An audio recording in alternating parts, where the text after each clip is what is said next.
যদি তোমার দুশ্চিন্তা দুনিয়া নিয়ে হয়, জিকির করো লা ইলাহা ইল্লাল্লাহ, কারণ আল্লাহ ছাড়া ভয় পাওয়ার মতো আর কিছুই নেই।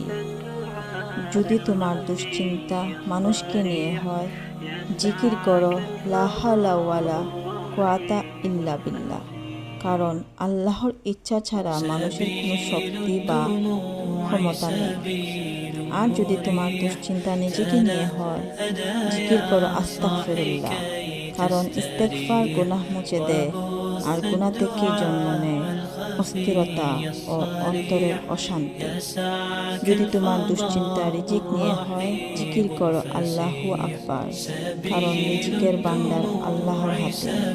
তিনি যাকে চান যতটুকু চান দান করেন।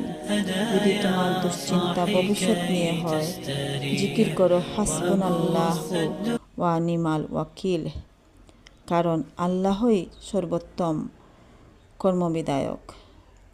আল্লাহ তাআলা আমাদেরকে সবাইকে অন্তরে শান্তি দান করুন। আমিন।